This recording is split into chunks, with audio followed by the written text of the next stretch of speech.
Debrief. No, not debrief, brief. Oh, sorry. Post brief. What is the word of the day? Don't let this suck. Read it off the wall behind you. Don't suck too much. Don't suck too bad. Don't suck too bad. That's the goal for today. Ladies and gentlemen, David Costa, Renegade Aviator. We're back with you again. I got a very special guest today, but before we get to him, what I want to remind you is this is air racing, past, present, and future. So we had a lot of time in Reno with the air races. We have a new chapter beginning for the air races. And we have got one of the best air shows in the country coming to the Reno market the 4th through the 6th of October, 2024, right at Reno Tahoe Stead, the home of the Reno Air Races, while we get set up to rock and roll for season in the 2025 season when we get into racing in a totally new venue. So go to airrace.org. You can go get your tickets there. You can go to the Reno Air Show website, which we'll put up here throughout the show. You can buy your tickets for the Reno Air Show. That's 4 to 6 October in Reno, Nevada. It's a great time of the year. You'll see me fly, which should be enough for you to go buy your ticket. But we have really good performers too. Other than hacks like me, we got like the Blue Angels, we have the Canadian Snowbirds, we have the F-16 Viper demo team. We got a whole bunch of stuff and a whole bunch of civilian performers as well that'll be out there flying for you. So before I get too far afield and start rambling on you, you see there a pretty airplane on the slide there, and I'm going to bring in our guest for today, Mr. Scott Germain. Scott, welcome to Air Racing, past, present, and future, man. I appreciate you coming on board. Thanks for having me, Dave. It's a pleasure to be here. Well, Scott, what attracted me, we're always looking for people to talk air racing because it's the September family. It's a lot of reminiscing. It's, the good old days, right? But there's a future ahead. We're not done yet. But in the meantime, while we're reshuffling the deck and making new changes and new plans, this is kind of my service back to everybody, is to say, what could I do, right? I'm not part of the volunteers at the air racing group, but what could I do? I had to do something. And so I put on a podcast and we talk air racing. It's not a bad way to live a life. No, it's pretty good. There you go. Well, Scott, you made a quote, and I'm going to bring it up kind of to start us off here, and then I'll let you kind of introduce yourself. This quote I love: there are a million little moments on every flight, and about 4 seconds of real magic. You have to be proactive in making them happen and present in them to capture it. It's a real challenge at times, and I enjoy that challenge a lot. And that says a lot. You're a professional pilot, you're an air racer, but you started out like all of us, a fan, right? A fan, a photographer. We didn't all become photographers. You see my pictures, you'll know why I'm not. But you were a fan, a photographer, a crew member, and then a race pilot. So that's why I thought you'd be great today. Could you tell us just a little bit of kind of how you got kicked off into the carnival, the fun carnival we call air racing? Yeah, I kind of like to joke that straight after birth, the doctor dropped me and I hit my head on the floor, and my parents looked down and said, well, I guess he's going to be a pilot, because throughout life, I never wanted to be anything different. So as I grew up, I built models. I would watch all the TV shows and the movies. My dad was a private and commercial pilot. So that was the life destined for me. And I want to say it was 1977, possibly 78. I get my years mixed up. My dad took me to all the air shows in California, and then starting in 1982, the Reno Air Races. But before that, he took me to the Mojave Air Races, and I saw the Red Baron go by with Steve Hinton. And I'm like, Dad, I don't know what the hell that is, but I want to do that. And so fast forward all these years later, I was able to go air racing. I took my dad air racing. Steve Hinton is a friend of mine, as well as the rest of what we like to call the September family. So it all worked out. I worked my way up to become an airline pilot because that gives me the time and resources to go fly all the fun stuff I want to do on the side. Very cool. Very cool. Hey, and you talked about, meeting people, and it's the relationships, right? The races are more than just, I think we were both talking offline, right? It's less about us and more about us, meaning us, everybody, right? We're there for the fans. Those of us that either put a team on the field or actually fly or donate our time, or, it is a family. It's a family that argues once in a while, right? And complains, and, there's good and bad and everything. But for the most part, there's nowhere else in the world that an event like this has ever occurred. I agree with you. And the arguing is part of the Type A community, and we're all Type A kind of people. So we're always arguing for what we think is right.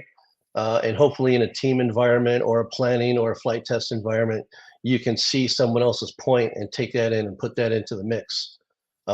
There's one guy that taught me how to do a bunch of that. I sent you some pictures of him. Crew Chief Bill Kirchenfout, who passed on several years ago. But he spoke to that point as you are right now. Yeah, and I'm scrolling through these pictures. You sent me a lot of them, and they're great. And it is. I mean, we've lost a lot of the general public. I mean, I realize the pilots are used to standing their ground, right, doing what is safe, doing what's right, defending their actions, and as I like to say, as both of us are PICs, right? I am responsible. So, as I said, air racing and air shows is excellence demonstrated. And it's a great thing for the kids and the fans to see when you go out there and watch these race teams, put an airplane out on the course and all that's involved out there. What you're really looking at is excellence demonstrated. I agree with you. And although we all probably strive for perfection, knowing that we'll never attain it, let's start off with a little story about John Penny at Pylon Racing School a whole bunch of years ago. He was doing a flight test to Rare Bear, and he experienced an engine problem, and he got the airplane back on the ground. The next morning in the pilot brief, he got a few moments from the room, and he stood up and he says, "Ladies and gentlemen, I'm here to tell you I screwed up yesterday." And he explained that Mayday to the entire room so that we could all learn. And that's the mark of a true professional. So when excellence isn't displayed, we like to stand up, we claim our mistakes, we debrief them, so we can all go forward and be a lot better in the future. Yeah, and imagine if, and a lot, I think a lot of aviators, a lot of A-type personalities, as you brought up, we try to bring that into our everyday lives, right? We're not perfect, and excellence is not perfection, but it is that striving to be that way, even though we never reach it, right? It's like that infinite curve. But you brought up a great point. We learn from the mistakes of our peers and hopefully don't do that again. So that's a great story about John Penny. I know, again, a longtime guy affiliated with the air racing community, warbird community. So somebody that I think we all look up to is somebody that knows what they're talking about, because they probably made all the mistakes. And you and I are both, we're both gentlemen of a I won't say senior, I'll say experienced age. And I can speak only for me. I was a far more perfect person in my own mind when I had 1,500 hours of flight time than 25,000 hours. Amen. Yeah. Amen. I learned something every day where it wasn't always the case, right? When you're a hot dog and you're brand new, boy, I knew everything. I was the best aviator in the world. And now I shrug my shoulders almost every day and go, huh, didn't see that before. Right. Speaking to that point, I have to guess I'm close to 29,000 hours of flying time. And if I'm good, and I'm not saying I am, but if I am, it's because I've made almost every mistake out there. Bingo. But we're still here to stand tall, have fun, and again, that's what is so amazing about the air races is you're around a group of people, and it's not just the pilots, right? It's pilots. I mean, in our own minds, we all like to believe that we are it, but it's the crew, it's the volunteers, and as you mentioned, photographers, right? Look at the memories we have of the air races from people that started out taking pictures, right? I Yeah, mean, yeah, without, absolutely. I mean, that's a huge importance. It's easy to say, well, you know, I'm a guy that climbs into the airplane, but I guess where I'm going at with this is all the people from the fans to the volunteers to the person that helps you park your car to the person that hands you a hot dog. That is what makes the Reno Air Races and the future Air Races so important. It's the servants. We all are servants, right? But it's the servant mindset of how can I be of value to somebody besides myself? Well, right, and the funny part is you go to the crew meeting in the morning in your pit, and you brief what's gonna happen that day, and the kid that is gonna polish your airplane, you're happy to see him, but then you go get breakfast, and you're really happy for the person that hands you food. So, the volunteers of Reno is my point here, and those people put in a lot of hours for very little recognition, so let's give them a round of applause too, yeah. Amen. Amen. Because yeah, there is a lot of that. And so Pete, we keep talking about past, present, future. So we can all look backwards at the past and you know, oh, we had all these unlimited warbirds back in the 60s. And you know, every decade, right? We had all this new thing. Oh, I wish we had a better air show. I wish we had this and that. But what I'm trying to get the word out of the people now, if you want to see the air races continue, join us on these events, but share that there's an air race even to watch. One pilot contacted me, it was a couple shows ago, and he was saying, what is rah doing to promote the next generation of air racing? And my question Mhm. back to him is, what are you doing? Right?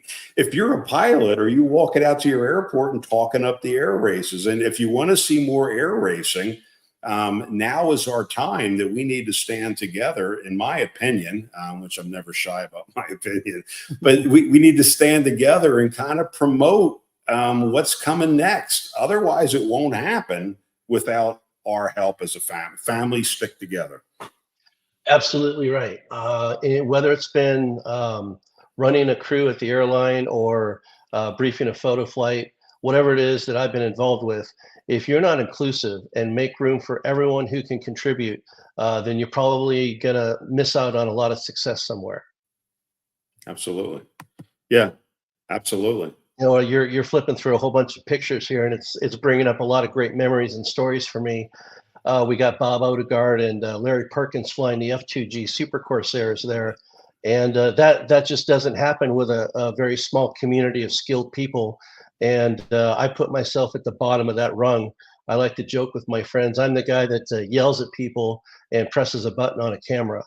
Um, but but I mean, look at the skill of flying these fighters at maybe 120 knots, taking direction from me and placing the airplanes perfectly. And that's just true in whatever form of aviation you want to do, or business, or life, or whatever you want to say. Millions of dollars sitting right there, and just the Yeah, stories of those aircraft, if they could tell the story, and look at the labor of love to bring aircraft like that to an event or just to see fly. I yeah. Corsairs are my hands down my favorite piston airplane, and I say it was the Black Sheep Squadron when I was a kid that I can't find on Amazon or on Hulu. I love that show. No, it's a great show. I don't know how many times I've watched it.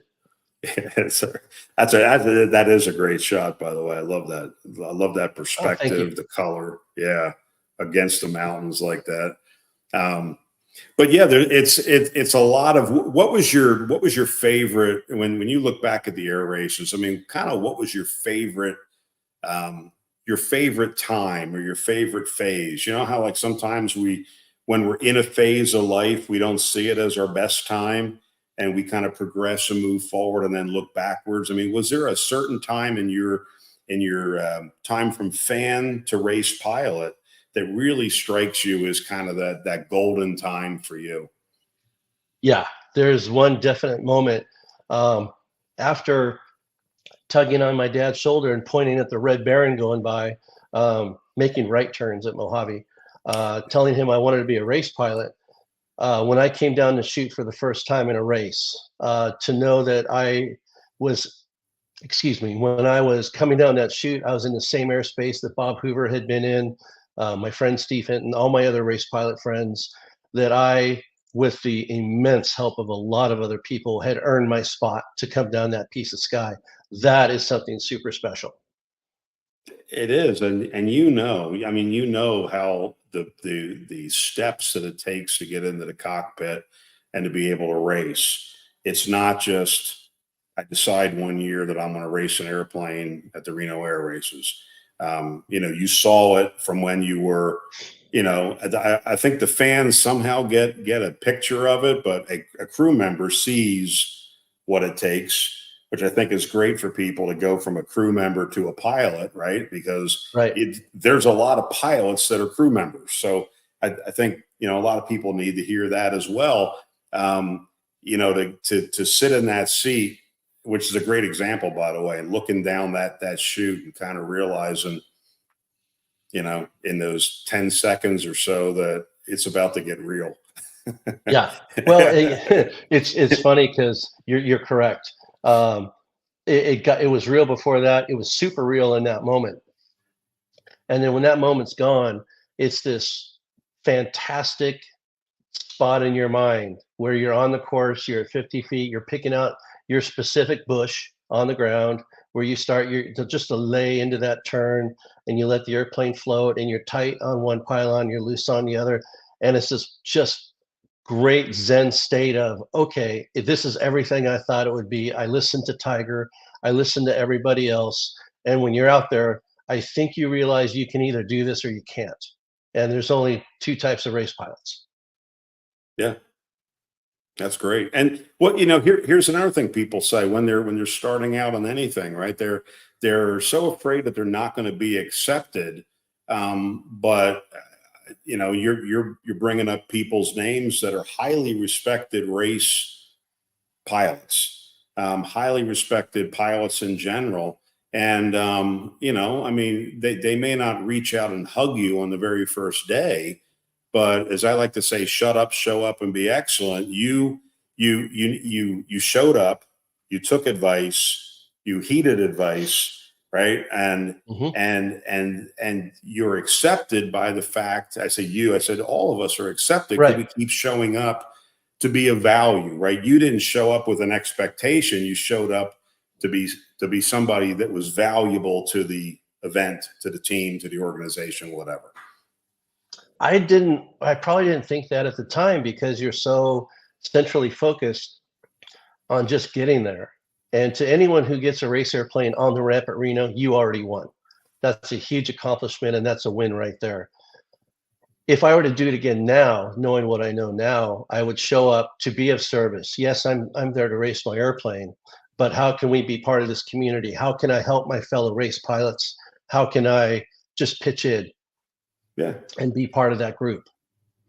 Well, and that's the humbleness of, I think, there's a few prima donnas, but I've been around the races not as long as many, but there's a few prima donnas, but not many. Most Right. people have the right mindset, or they're not around very long, which is Right. probably why I wasn't around very long. No, it's absolutely fantastic. Um, as we go through here in the you know, what your favorite aircraft? I always ask those people, what was your favorite aircraft to fly? Well, you're looking at a picture of a TF-51 Mustang right there, so that's pretty cool. Yeah, Um, better than that. I think I've got 106 to choose from right now. So for different reasons, I fly an Airbus at work, and that's pretty good because it's comfortable. It performs relatively well. I understand it after 25 years, so it's easy to operate.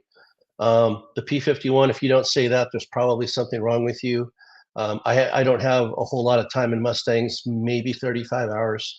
Um, Definitely the T6 is in the top five. When I gave rides at it, I would tell the people I was giving rides to, this is one of the airplanes that holds a mirror up to you every single day.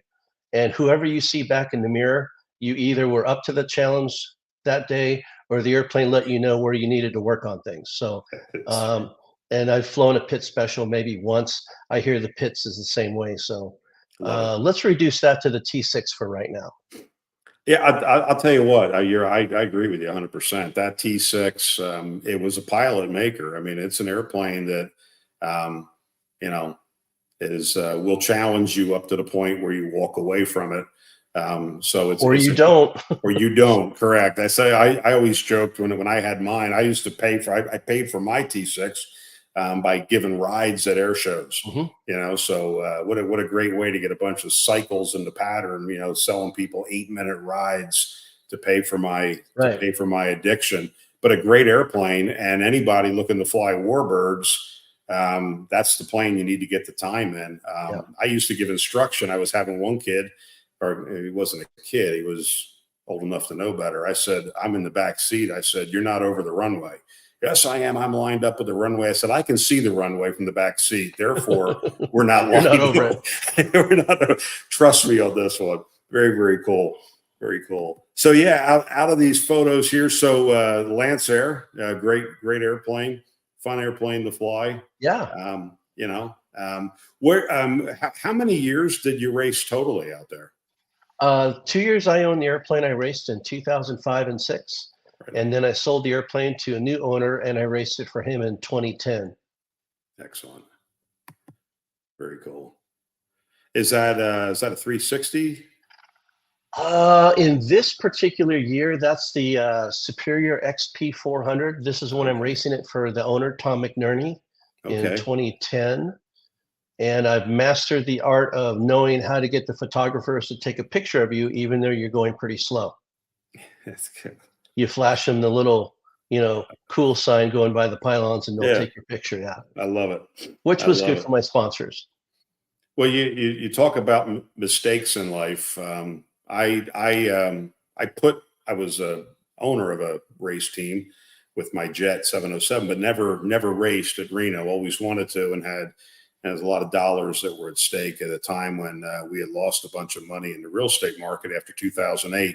But I had an opportunity to fly a Lance Air 320 in the sport class with a mentor, and you'll know him, Rick Vandam. Rick's a great guy. He's a great guy. And I looked at him and said, nope, I'm going to race the Jet, and never could come up with the cash during those years.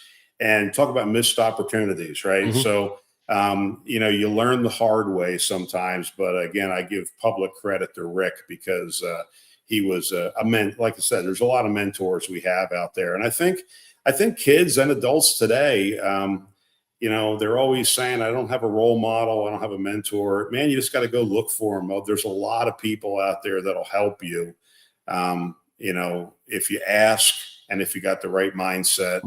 And then if all else fails, what I tell people, if you can't find a mentor, if you can't be a role model, if you can't find one, become that role model, be the role model. There you go. I've just not found in aviation people unwilling to help. And again, oh man, hawkers. I love hawkers. Chubby. That's we nicknamed that airplane Chubby on the crew. I love it. It's perfect for me. Chubby. Well, when you can get a big airplane like a Hawker Sea Fury to do what it might do the best, I think 484, that's pretty impressive. That's moving. There's a lot of drag up front. Well, you look at that big spinner and the tiny little gap between that and the cowling, and a lot of attention went into that from engineer Jim Larson, who's worked on a lot of these airplanes. He also did the wings and the wing tips on this particular airplane. So there's not as much drag as you think there is. There's some, of course, but it's been refined. But to get a Sea Fury going that fast is amazing. That's moving. That's moving. And they were the great times to see a lot of these, these warbirds, these old World War II warbirds flying. And we'll see them again. But right now we're in preservation mode. I mean, from insurance to pilot skills, right? There's not as many people that have the qualifications to fly them, and the amount of money it costs, because these things are museum pieces right now. Pretty much, yeah. Yeah. So every time we see one, somebody was arguing one day with me and saying, well, the Unlimiteds aren't as fast as they were. I said, the fact that anybody shows up with a warbird, go up to them in the pits and say thank you. Instead of saying, well, this guy ran 10 miles an hour faster, and this is blah, blah, blah. So there's a lot of people. The easiest thing in the world is to naysay, but anybody that brings a warbird to an event like this has made a huge commitment, and it ain't about them. They're doing it so that people can see these things. So thank them, please. I can't agree more. Let's take Mike Flieger, who brought a Wildcat, an FM2, completely stock airplane, back of the pack. So that's an asset that's worth X amount of money. It's a national treasure, and it's a warbird. We all want to see that live on. So there's an amount of risk brought to the table if you're going to go race your airplane. But he did that to keep the airplane operating, to share it with other people. And for that, I say, yes, thank you very much for bringing that airplane. I think there's some validity on the other side of that argument as well. Why don't we have Strega and Voodoo and Rare Bear out there still? And there's a lot of reasons for that. And I think those reasons go back 20, 30, and 40 years as well. So I think everyone's bringing a good argument to the table. Now let's sit down, see what's available to do, how we're going to do it, make a plan, and hit play. Right on. It's okay to argue as long as you're trying to be constructive in the process, right? Arguing done properly is what adults do, right? We can have differing opinions, and it doesn't mean we storm away. But yeah, there's a lot of stuff that has gone on in the past, and there's valid reasons for things happening or not happening. I do know this: when I was talking to Tony on one of our early episodes, they are addressing things like the purse, the dollars that people get, how they place, and that's a factor. We can't all be multimillionaires and own one of these things. As a matter of fact, most of the people that put racers on the course of any class are not millionaires. And even the guys that are, or I was going to say were. I'm sure Bob Button, he owns a trucking business. He campaigned Voodoo for all of those years with not a whole lot of success. Yeah. So let's look at a guy like that and shake his hand and say, thank you very much for sticking with it all those years. Absolutely. Absolutely. Oh my God, you're putting pictures of me up when I still had hair. I see it. Look at that. This is great. Cool. I thought, man, B-25, you can't miss that stuff. That's the first twin I ever flew, that airplane. Oh, really? Yeah, I think I was 16. Oh, it was amazing. Mike Pupich owned it, and through an association with my dad, I met them up at the Madeira Air Show. And after takeoff, they stuck me in the right seat and let me fly around for a while. That's cool. That's cool. They just, all the big radials, the old airplanes, they have a certain smell, they have a certain feel. I used to fly DC-3 at air shows, and this, if you show up in any kind of a warbird, I have had World War II veterans actually shed a tear just seeing the aircraft again and touching the aircraft. These warbirds have an emotional effect on a lot of people I'm sure you've seen it more than I have. It's a privilege to be able to meet some of these people that flew them in combat. An honor and a privilege. Yeah. I was fortunate enough to volunteer for 2 separate touring World War II operations with warbirds and take airplanes around the country. And, flying airplanes is great. It's a challenge in weather. You're either freezing or sweating. There's no in between. And then you get to where you're stopping and the veterans come out. And that's when it gets really special. It is. It is, because when you've sat in an airplane like that, imagine bombs going off around you, flak in the air, and there's not a whole lot of stuff around you. Well, you put 2 years on that kid sitting in that cockpit, stick him in one of the turrets in that airplane, and that's what was happening in 1944. Absolutely. There's the boss. Look at that. That's a very happy guy after 24 years in the right seat and finally upgrading. Very cool. And again, so here's the other thing. So you hit on something. I know we're coming up on but young pilots today, right? We're seeing these kids come in and they're getting their ratings and they're moving into the right seat of a jet with 1,500 hours, coming from a flight school, and then they're upgrading quickly. And I keep telling the young guys that I get to fly with, be so grateful, because the guys that have a little bit of gray hair, we spent a lot of time, making mistakes in the left seat. Yeah. And but also a lot of time to even upgrade. If you're in a 135 or a 121 carrier, we spent a lot of time. I mean, I started out flying turboprops in all the bad weather, dying to get into the right seat of a jet. Yeah. Right. And you sit there and you got, at the time, 7,500 hours before I got into the right seat of a jet.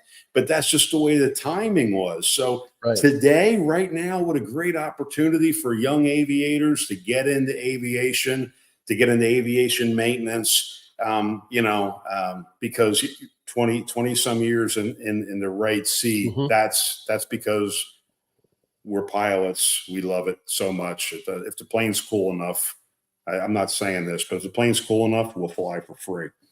You said the quiet part out loud. Yeah, that was my outside voice or my inside voice. I wasn't sure. But yeah, very, very cool, man. Very cool. That looks like a familiar person.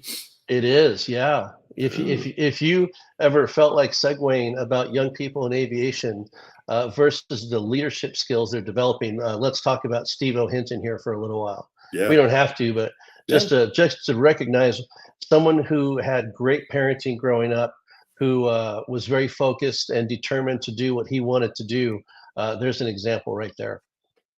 You know what? Humble guy too. I remember him when I was doing the Reno Air Show. He was a little kid, and now he's a famous guy. So pretty cool dude. Yeah, absolutely.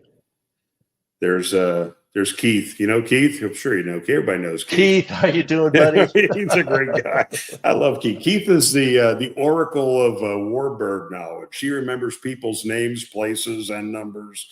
And I can't remember what I had for breakfast. So, hey, Keith, that $50 to keep your mouth shut, it's on the way. Yeah, exactly. Great guy, man.